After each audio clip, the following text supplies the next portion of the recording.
দর্শক, বাংলাদেশের অর্থনীতির কিছু সুখবর আছে, আবার পাশাপাশি ভয়ঙ্কর দুঃসংবাদ আছে। সুখবর এই যে অতি সম্প্রতি যে খবরটি সেটি হচ্ছে যে বাংলাদেশ ব্যাংকের রিজার্ভ $26 বিলিয়ন ছাড়িয়েছে। এটা সুখের খবর। তারপরে রেমিটেন্সের প্রবাহ ভালো এবং সেই কারণে রিজার্ভ বাড়ছে। এর সাথে বৈদেশিক কিছু লোন আসছে, যার কারণে রিজার্ভ এখন মোটামুটি খুবই ভালো অবস্থার মধ্যে, যেটি গত 1 বছর 1.5 বছরের মধ্যে ছিল না।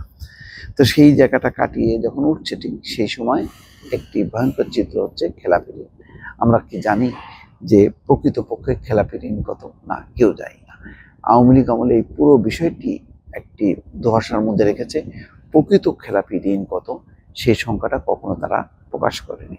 কিন্তু সম্প্রতি একটি ভয়ঙ্কর চিত্র এসছে, যেটি নয়া দিগন্তে রিপোর্টে এসছে যে খেলাপি ঋণ 5 লাখ কোটি টাকা ছাড়িয়ে যেতে পারে। দর্শক, আগে আমরা 2 লাখ 3 লাখ শুনেছি, 4 লাখ পর্যন্ত শুনেছি কিনা জানি না, কিন্তু 5 লাখ কোটি টাকা ছাড়িয়ে যেতে পারে সেটি দিয়ে বলছে যে বেরিয়ে আসছে ভয়ঙ্কর চিত্র।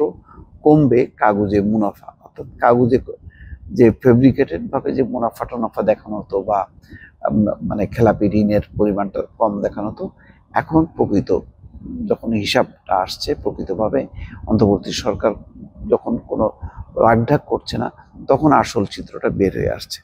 এখানে বলা হচ্ছে যে পতিত আওয়ামী লীগ সরকারের আমলে সবচেয়ে বেশি লুটপাট এবং অনিয়ম হয়েছে ব্যাংকিং খাতে। এই সময় রাষ্ট্রযন্ত্র ব্যবহার করে দেশের সেরা ব্যাংকগুলো দখল করে ঋণের নামে যেমন পানির মতো অর্থ বের করে নেওয়া হয়েছে।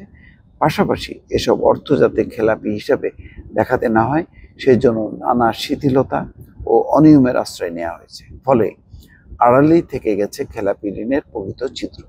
ওইসব লুকোনো খেলাপি ঋণের প্রকৃত চিত্র এখন বের হয়ে আসছে। জুনের তুলনায় সেপ্টেম্বরে খেলাপি ঋণ ৭৪,০০০ কোটি টাকা বেড়ে হয় 2,85,০০০ কোটি টাকা। ডিসেম্বর শেষে তা 5 লাখ কোটি টাকা ছাড়িয়ে যাবে এমন আভাস দিয়েছে বাংলাদেশ ব্যাংকের সংশ্লিষ্ট কর্মকর্তারা।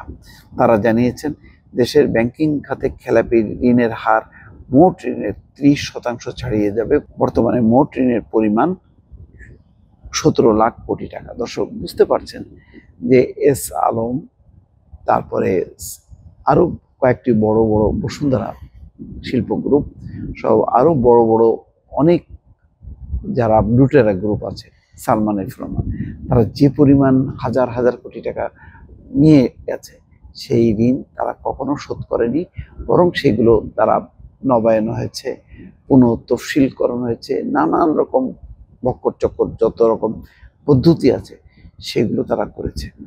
ফলে এখন যখন অন্তর্বর্তী সরকার পুরো হিসাবটা করছে, তখন আসল চিত্রটা বের হয়ে আসছে, যেটি একটি ভয়ঙ্কর। এবং বলা হচ্ছে যে বিগত পতিত আওয়ামী লীগ সরকারের সময় 3জন গভর্নরের সময় 3 গভর্নরই তাদের হাত ধরে ব্যাংক খাত একেবারে অধঃপতনের চূড়ান্ত সীমায় নেমে গেছে এবং লুটপাটের একটি মহাযজ্ঞ তৈরি হয়েছে। খেলাপি ঋণ, টাকা পাচার ক্ষেত্রে ব্যাংকগুলো ব্যবহার হয়েছে। ফলে এই ব্যাংকগুলো এই 5 লাখ যে খেলাপি ঋণ, এই ঋণ আদায় আদৌ হবে কিনা এটা সন্দিহান। এই সংকটটাকে, এই ভয়াবহতাটাকে অতিক্রম করে ব্যাংক আবার সোজা হয়ে দাঁড়াতে কবে দাঁড়াবে তারও কিন্তু কোনো সময়সীমা নেই। দর্শক, ভালো থাকবেন। আল্লাহ হাফেজ।